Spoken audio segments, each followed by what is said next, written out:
They said they needed space, told me not to come. I said, okay. Smiled and packed anyway, but not for them. I was heading somewhere better. For years, I was the afterthought. The one invited if there was room. If Hannah's kids weren't too loud. But this year, I built something they didn't see coming. A holiday so magical, so full of love, the photos alone would haunt them. And the best part, they weren't even invited. Sometimes the loudest revenge is silence and the sweetest victory is belonging. If you've ever felt like the family outsider, this story is for you. The message came through just as I was locking up the office for the long weekend. A buzz, a blink, and then the words I already expected, but still felt like a slap. Hey, sweetie.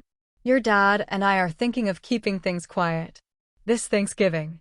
Just us, Hannah, and the boys. Hope you understand. I stood in the middle of my dim office, phone in hand, and read it again. I didn't cry. I didn't sigh. I just felt that familiar hollow open up in my chest, like a door I'd never been invited through anyway was simply being closed. This time, finally, with a deadbolt locked. It wasn't the first time. It wouldn't be the last. But something about how casually she said it, like I was just stalling detail, hit differently this year. Maybe because I was 39 now, not 19. Maybe because I was done pretending I didn't care. I typed back, of course. Enjoy your quiet time. No period, no warmth, just words to fill the space between what I wanted to say and what was the point. I sat down on the edge of my desk, phone still in hand, and let the silence of the office remind me of all the other silences. Like the birthday dinner Mom forgot 2 years ago, too busy helping Hannah plan a tea party for the twins. Or the time I told them I was launching my own consultancy, and they changed the subject to Hannah's kitchen renovation. Or the time they flew to Orlando for a family vacation and forgot to loop me in. Forgot as if I were the neighbor's cousin, not their daughter. And yet, like a fool, I always hoped I'd spent years giving them the benefit of the doubt. They're just distracted. They love you in their way. Maybe next year will be different, but every next year turned out to be the same. Hannah in the spotlight, Hannah's kids on the mantle, Jessica the afterthought. There was a Thanksgiving 5 years ago I still remembered too clearly. I'd flown in from Seattle, juggling client calls on the plane just to surprise them. I walked in the front door holding a bottle of Pinot Noir and a pie from their favorite bakery. They were setting the table. 3 plates. When Mom saw me, her face didn't light up. She looked startled. "Oh, you're here," she said. Hannah muttered something about not having a high chair for the twins. Dad barely looked up from the football game. I ate alone that night in a motel room. I never told anyone. This year, I wasn't walking into any room where I wasn't wanted. I wasn't bringing wine or pie or pretending to be fine with just us and Hannah. I'd smiled when I read that message, not because it didn't hurt, but because it confirmed something I'd always known deep down. I didn't belong in that narrative. I'd just been cast in it out of obligation. And this year, I was rewriting the script. I slipped my phone into my coat pocket and stepped outside into the brisk Vancouver air. My car was waiting at the curb, not to take me home, but to the airport. 2 months earlier, after a particularly brutal family group call, one where Mom spent 20 minutes praising Hannah's new backsplash and didn't ask once about my business. I'd booked a ticket, not to my childhood town, but to somewhere I'd started building something real. A mountain lodge in Whistler. Mine. I'd closed on it quietly, poured my heart into restoring it, planning, designing. A dozen private suites. Wraparound balconies, a glass dining room with a view of snow-covered pines. Not for show, not for social media, for peace, for healing, for people who showed up. And this year, that was exactly who I was spending Thanksgiving with. I didn't cry. I didn't call a friend to vent. I didn't pour wine or write an angry email I'd never send. Because this time, I had a plan. A plan I'd been quietly, methodically working on for the last 6 months, starting with a property listing I'd stumbled upon one sleepless night. Whistler. That name. Alone had always carried something magical. Mountains like painted backdrops, crisp air that felt like clarity, and that specific kind of silence that only comes from being wrapped in snow and trees. When I saw the listing, a 12-suite alpine lodge, a little worn, but brimming with potential, something inside me stirred. It wasn't a business idea. It was personal. It was sanctuary. I toured it alone in secret while my family group chat buzzed with pictures of Hannah's kids building leaf piles. I signed the paperwork a month later without telling a soul. Every cent I'd saved, every consulting gig I took on weekends, every extra project, it had led to this, my place, my world. And it was stunning. A long curved driveway led through whispering pines to a timber frame lodge, with soaring peaks and wraparound balconies. Inside, floor-to-ceiling windows bathed the rooms in natural light. The stone fireplace crackled even in early November, and the scent of cedar lingered in the air. The kitchen was a chef's dream. Massive island, double ovens, copper accents. Upstairs, cozy suites each held hand-picked furniture, plush bedding, and window seats, perfect for snow gazing. It didn't just feel like a retreat. It felt like redemption. That evening, I sat in the lodge's great room with a steaming mug of cinnamon tea, laptop open. Guest list pulled up. Not for clients, for family. But not the kind who shared my DNA. No, this was a list of those who'd showed up when it mattered. Aunt Valerie, who drove 5 hours to attend my first gallery showcase. Uncle Neil, who once helped me move apartments during a thunderstorm. Cousins who remembered my birthday, who commented, "So proud of you on my business launch." Who checked in during lockdown when no one else did. Family not by blood, but by effort. I wrote one message. Spending Thanksgiving in the mountains this year, quiet, beautiful, full of fireplaces and food. You're invited if you can make it. Would love to see you. I hit send and waited. I told myself not to expect much. People are busy. People have kids, lives, plans.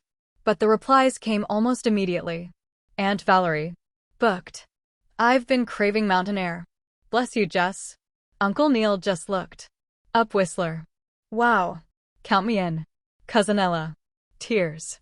Literal tears. I'm bringing the pie recipe Grandma used to make. Nate, tell me there's a sleigh ride involved and I'm bringing my camera. By midnight, 15 yes. By the next day, 22. Not a single person from my immediate family. I hadn't invited them. Not out of spite, out of clarity. I was done asking for a seat at a table where I was always served last. Instead, I was building my own. The week before Thanksgiving, the lodge was humming with quiet anticipation, not with people yet, but with lists, spreadsheets, schedules, menu drafts, room charts. It was the kind of preparation I normally reserved for client retreats or corporate workshops. But this wasn't business. This was something far more sacred. This was the first time I was hosting family. Real family on my own terms. I spread everything out on the long oak dining table, guest assignments, activity timelines, printed menus. Each guest would get a personalized welcome basket in their room. Local chocolates, handmade candles, cozy wool socks, and handwritten notes. I'd even hired a private chef, Ala, a culinary wizard from Quebec, who specialized in blending traditional holiday fare with Pacific Northwest flair. Roasted chestnut soup, maple-glazed turkey, truffle mushrooms, and a dessert cart that could rival anything on Pinterest. There'd be a sleigh ride on Friday, followed by a fireside wine tasting, movie night in the media room for the kids, snowshoeing in the morning, game night by the hearth in the evening. It wasn't just a holiday.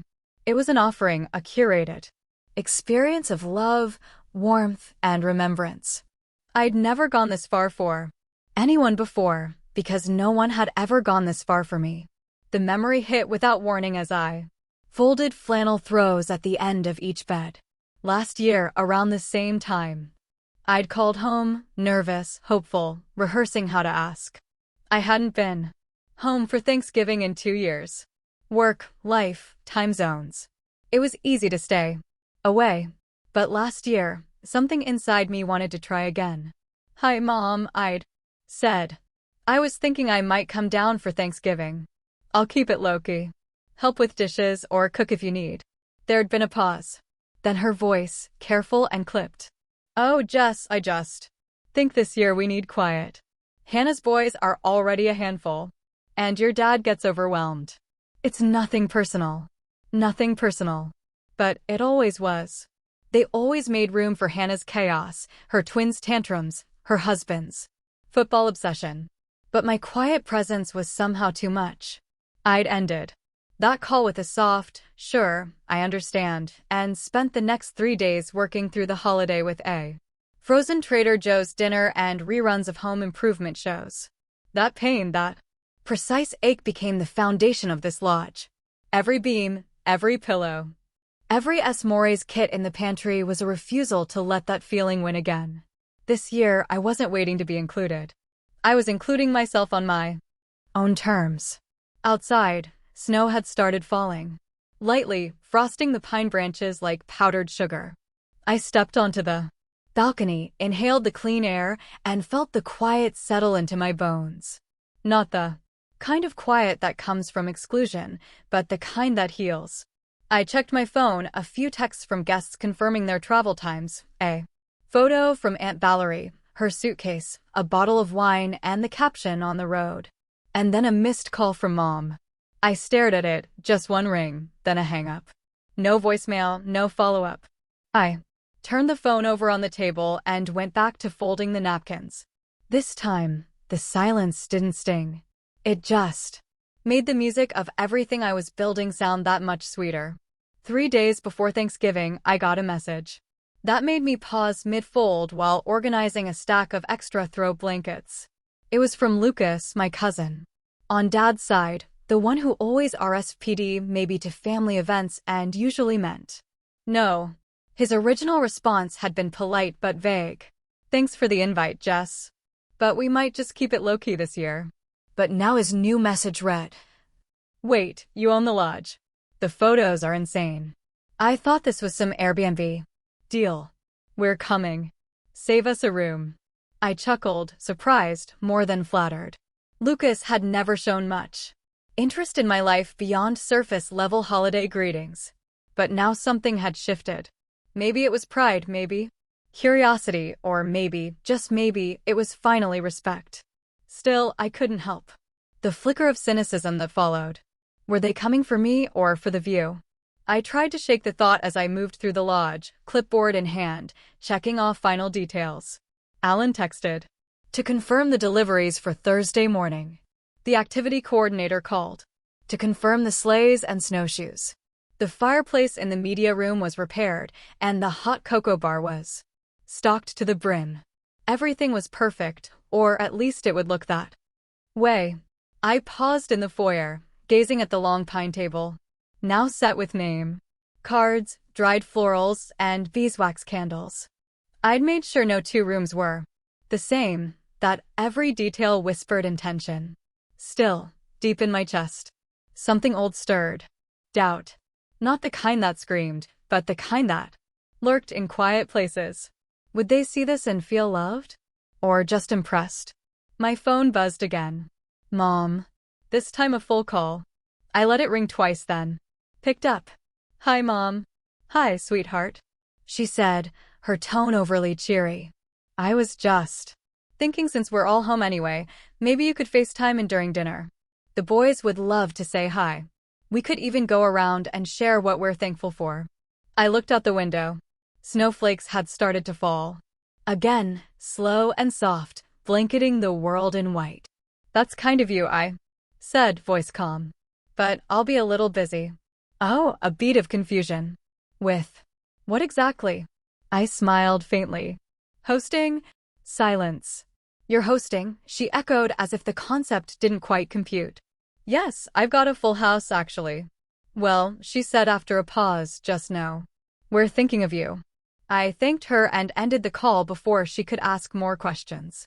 I set the phone down and leaned against the banister, watching the snowfall through the massive front windows. The lodge was silent except for the occasional creak of the wood beam settling. I should have felt proud. I'd built all of this, planned everything, down to the cinnamon sticks in the cider pot. I was about to host a weekend people would remember for years. But part of me still feared that despite the replies and confirmations and enthusiasm, I'd wake up Thanksgiving morning and find the driveway empty, that the excitement would fizzle, that somehow I would end up again preparing a table for 20 and eating alone. I shook the thought off, tried to focus on the checklist, the firewood, the turkey's defrosting, but the ache was there, humming beneath the surface. Hope was a fragile thing when you've spent your life being the afterthought. The first car arrived just after noon on Tuesday, tires crunching gently over the fresh snow. I stood by the front window, heart thudding with a strange mix of nerves and disbelief. This was real. They were really coming. It was Aunt Valerie's SUV, just like she'd promised. She stepped out wrapped in a forest green Parker, her silver hair pulled into a bun, and she opened the back to reveal a stack of homemade pies. "Hope your oven's ready, kiddo," she shouted before I even reached the porch. The front door swung open, and I stepped into the crisp air, arms out. We hugged hard, tight. She smelled like cinnamon and hand lotion. Inside, she gasped at every room. "Jessica, this is incredible. Did you design all this? The light, the view, the energy. It feels like you." Her words settled somewhere deep in me where doubt had been living. Over the next few hours, more cars followed. Uncle Neil and his wife came next, bringing board games and a cooler of homemade cider. Then Cousin Ella with her 3 kids who immediately darted toward the snowbanks with shrieks of joy. Lucas rolled up with his partner and a drone camera.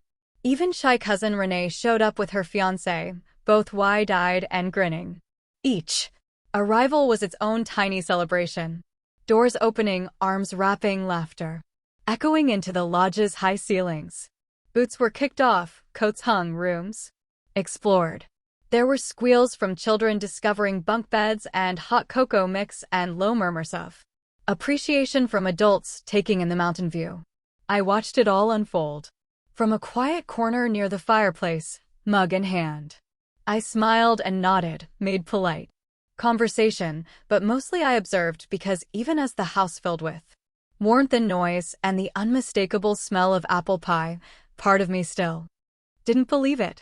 This level of joy, this outpouring of presence, was it real? Were they here for me? Or just for the novelty of the mountains, the photos they could post, the story they'd tell? I watched Lucas set up his drone, spinning in the snow to get the perfect aerial shot of the lodge. Aunt Valerie baked without asking, slipping into the kitchen like it was her second home. The kids made snow angels, their laughter a melody I hadn't heard in years. And me. I smiled, hosted, directed people to their rooms, refilled cider, answered questions. But inside, I was holding back. Not because I didn't feel the love. There was plenty of it. But because love, when you've been without it for so long, feels a little like a trick, so I stayed guarded even as my heart began to thaw. The knock came just before sunset. I was in the kitchen, replenishing the charcuterie tray when Cousin Lauren poked her head around the corner. "Hey, Jess," she said a little too casually. "I hope it's okay, but I brought someone with me." I smiled half, listening as I rearranged the crackers. "Sure. Who?" She didn't want to stay home alone. Said she missed everyone. And well, I didn't think you'd mind. Something in her tone made me freeze. I turned, heart already sinking. "Who did you bring, Lauren?" She stepped aside and there she was, my mother, standing in the threshold of my sanctuary, wrapped in her usual beige wool coat, hair pinned like always, clutching a gift bag with tissue paper sticking out the top like a peace flag. I blinked. No hug, no warmth, just the sound of my pulse in my ears and her voice too light to be sincere. "Jessica, darling, this place is just stunning." For a moment, no one moved. The conversations in the living room continued. The kids still laughed outside, and the fire popped gently behind me. But in my world, everything had stopped. I nodded stiffly.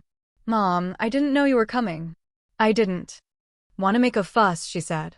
But when Lauren offered, well, I thought, why not? Family should be together, right? I looked at Lauren, who shrugged helplessly, guilt written all over her face. I turned back to my mother. You said you wanted quiet. Yes, well, that was before I saw the pictures, and your cousins just raved about this place. I had no idea you were doing something so elaborate. I bit the inside of my cheek. Not a word about the invitation she never got. Not a hint of apology, just concern about appearances. Because that was what it always came down to with her. How things looked, not how they felt. I stood there, unsure whether to scream, cry, or laugh. Every part of me churned. The little girl desperate for her mother's approval. The adult woman exhausted by the chase. The host trying to hold it together.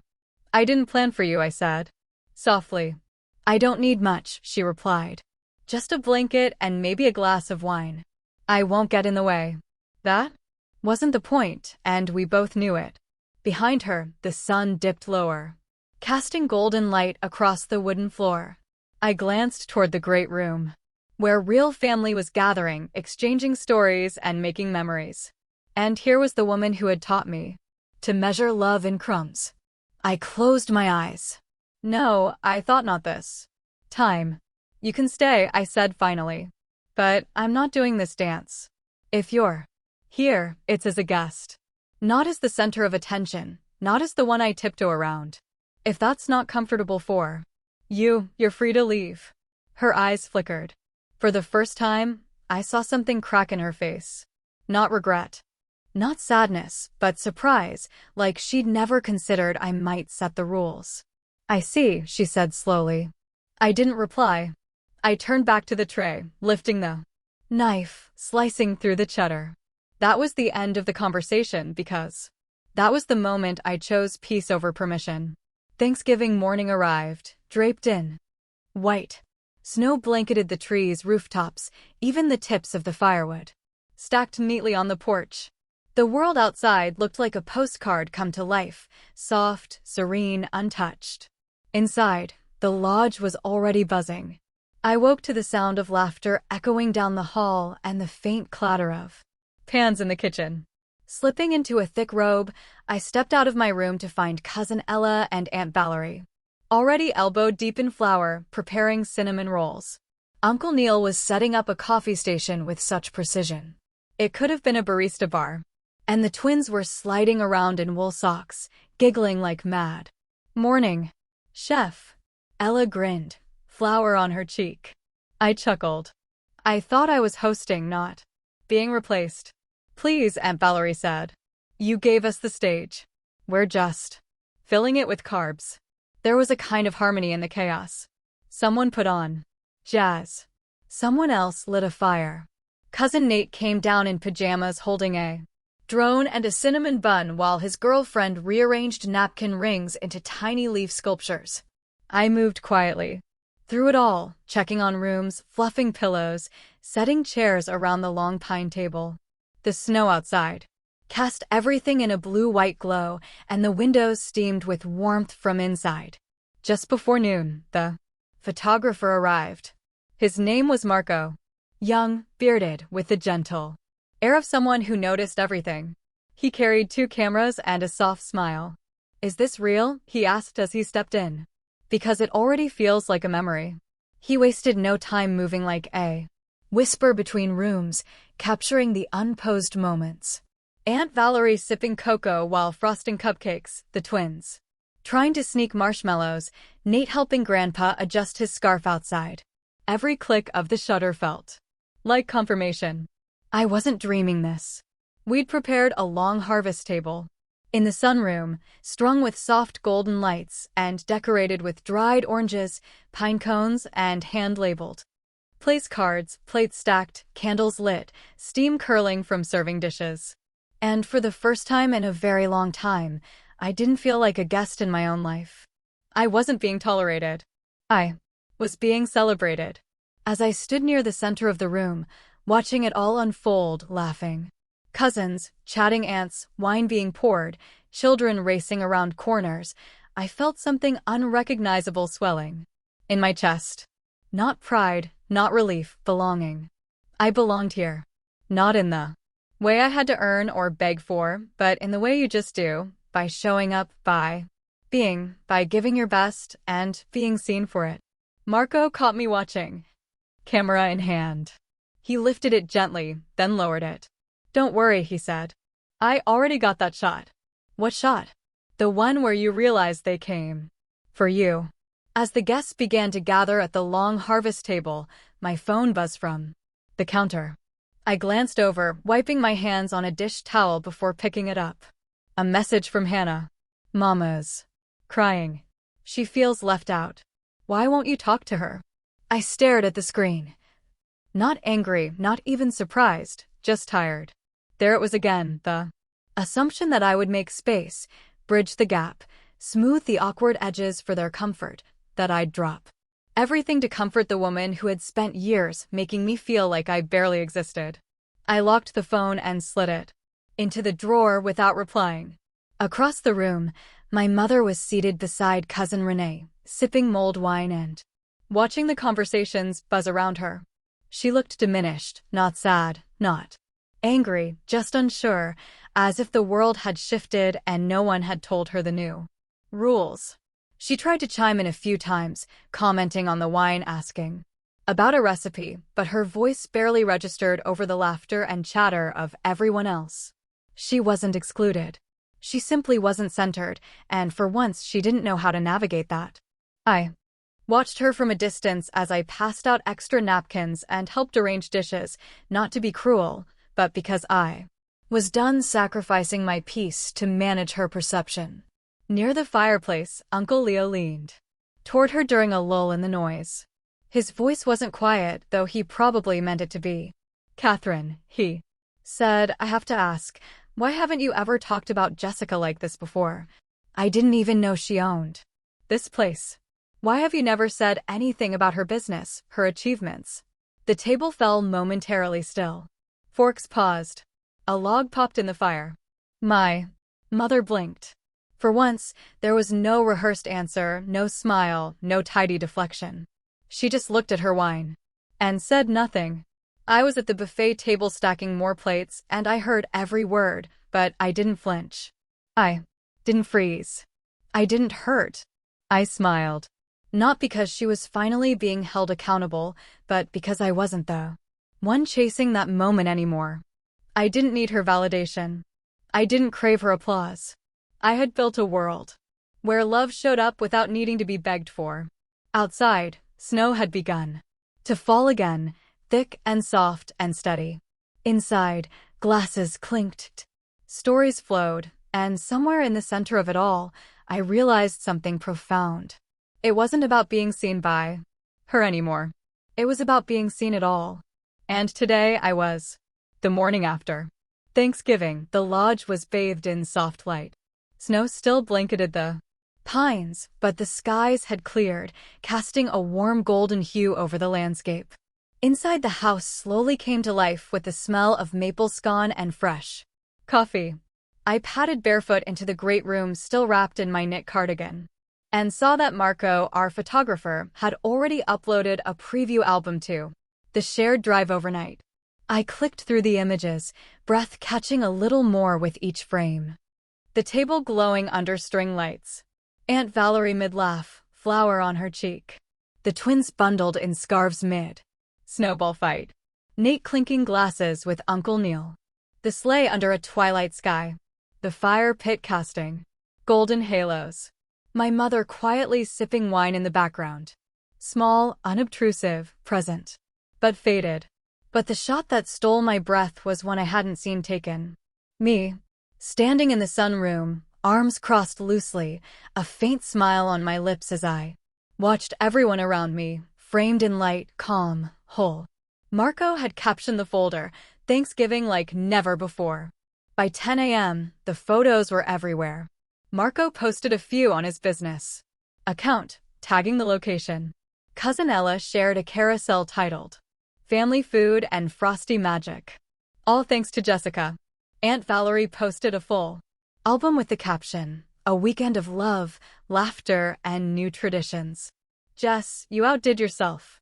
Then came the comments from family, from friends, from people I didn't know. "Where is this place?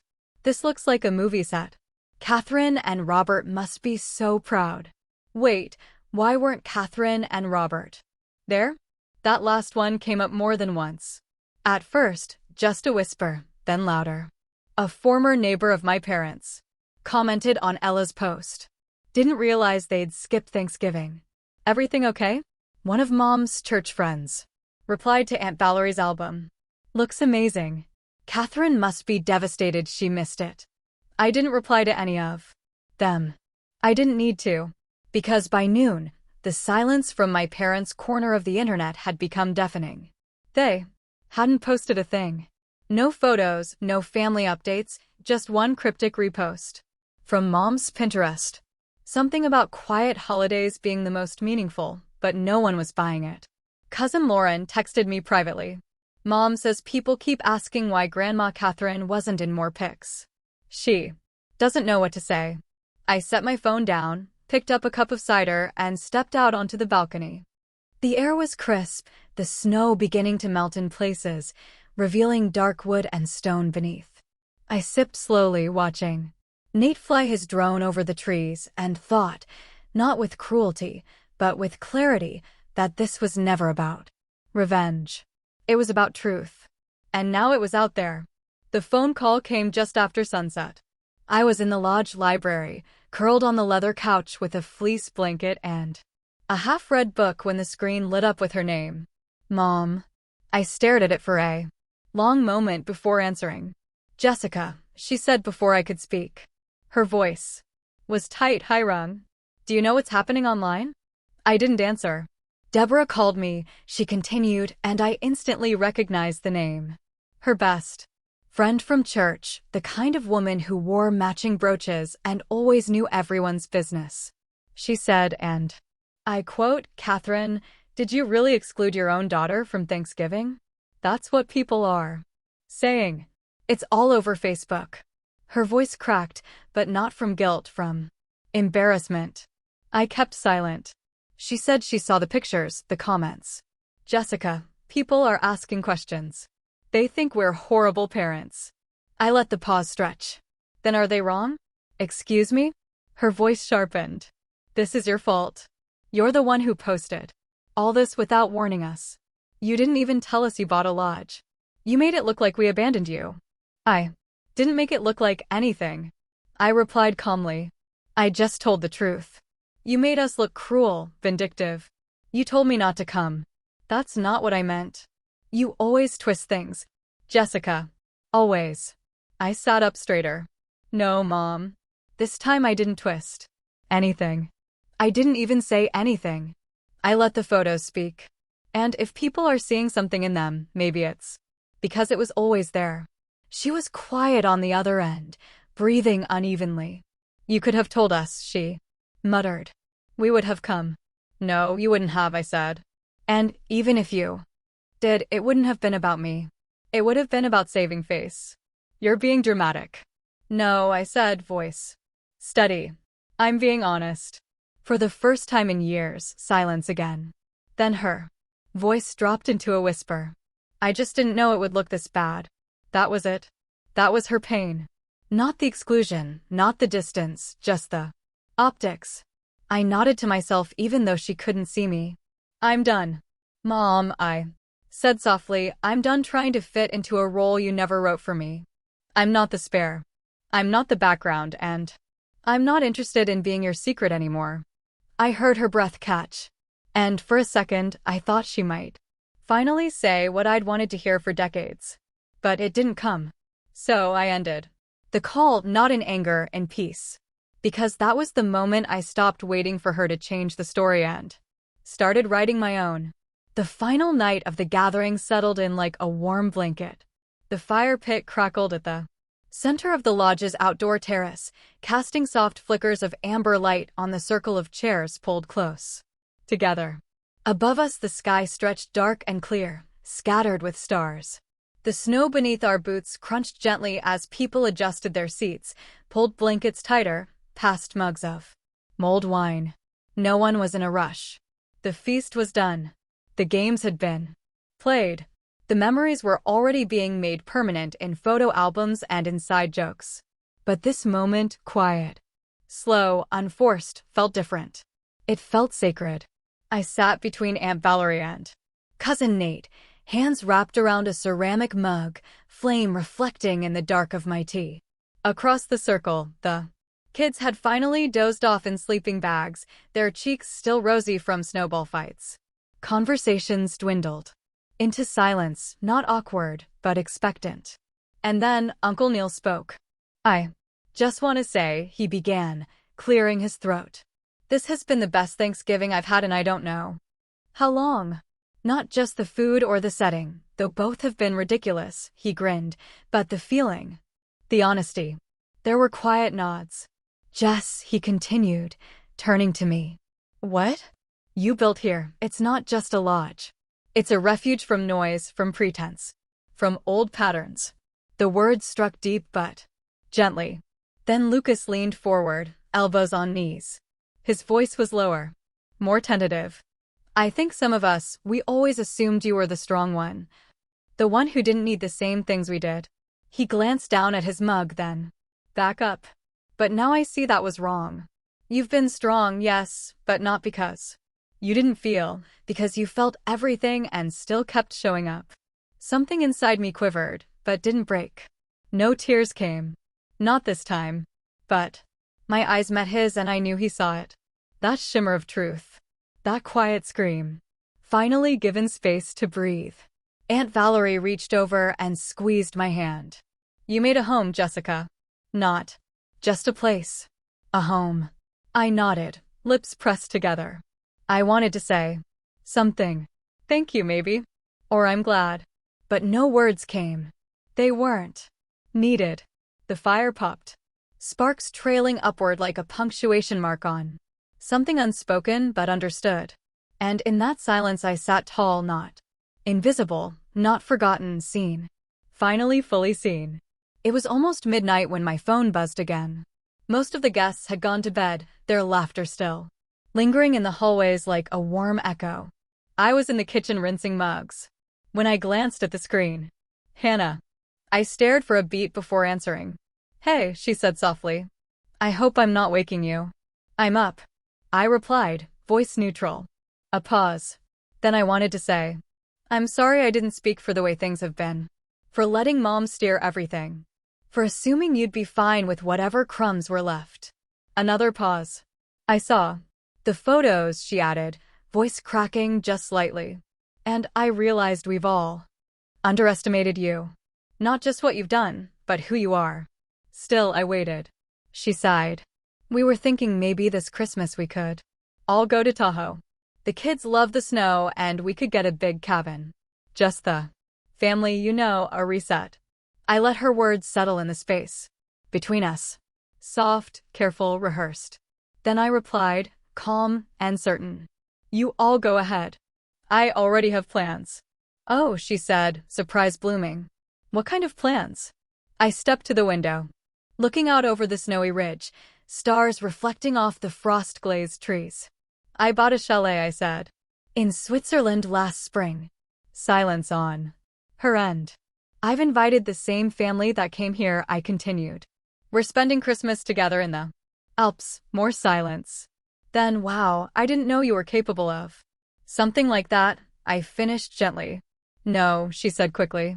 I mean, yes, but not in a bad way. It's just no one tells me anything anymore. I almost laughed. Maybe because I stopped asking for permission, Jess, she said. I meant it. I'm sorry. I believe you, I said. And I did, but it didn't change my choice. I'm happy for you, Hannah. I hope Tahoe is everything you need. Another pause. You really aren't coming. No, I said simply, because I already am. Where I belong. We said goodbye, and I ended the call without a shred of guilt. That was the real twist. Not just that I'd changed, but that I no longer needed to be chosen to feel whole.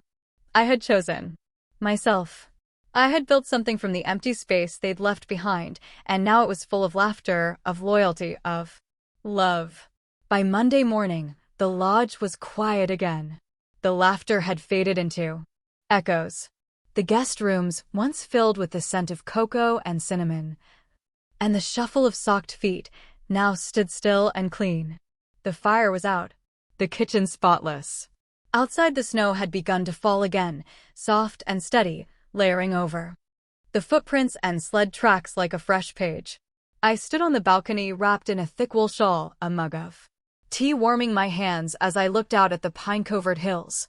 The silence wasn't heavy. It was earned.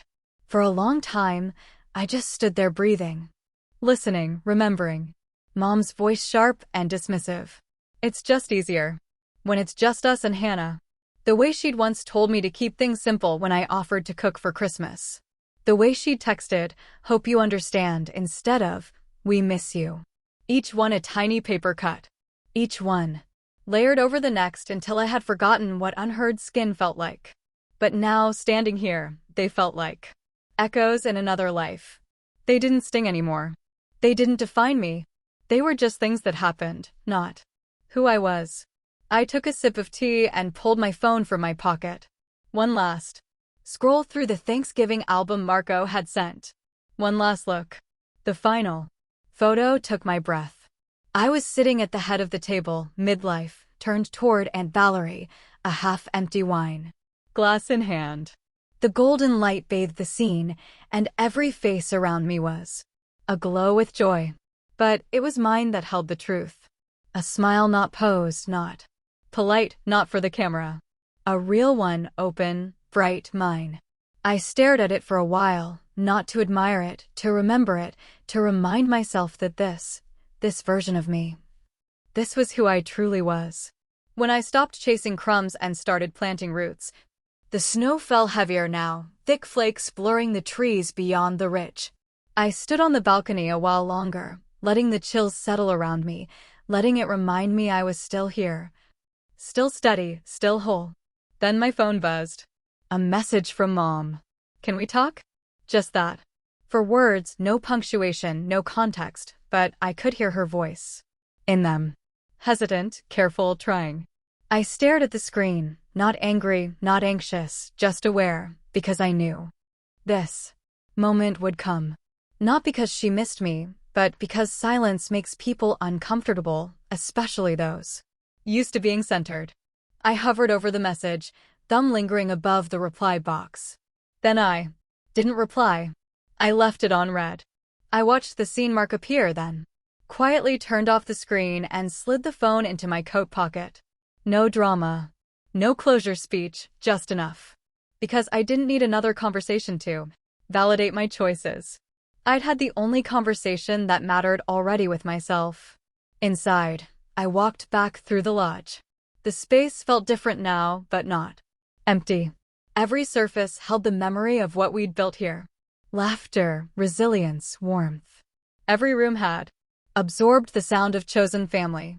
I entered my study and pulled open the top drawer. The flight confirmation to Zurich sat right where I'd left it, alongside the itinerary I'd prepared weeks ago. Chalet reserved, firewood stocked, hot spring excursions booked, 22 guests confirmed. I smiled, not because it was extravagant, but because it was mine. The Alps weren't a distraction or an escape. They were the next chapter. New roots in new soil. This time, planted with intention. I zipped up my luggage slowly, folded the itinerary, and placed it neatly on top. Then I closed the suitcase and stood for a moment, hand resting on the handle. I didn't know what Mom would say next. Maybe she'd call. Maybe she'd show up again. Maybe she'd post something vague about forgiveness. It didn't matter. Because I wasn't waiting anymore. Family isn't just who shares your blood. It's who shows up, who stays, who sees you, and chooses you over and over, even when it's hard. And sometimes the most healing thing you can do is stop knocking on the door that never opens and build your own house with open doors. With real warmth, with love you don't have to audition for. And as I stepped outside one last time, snow crunching,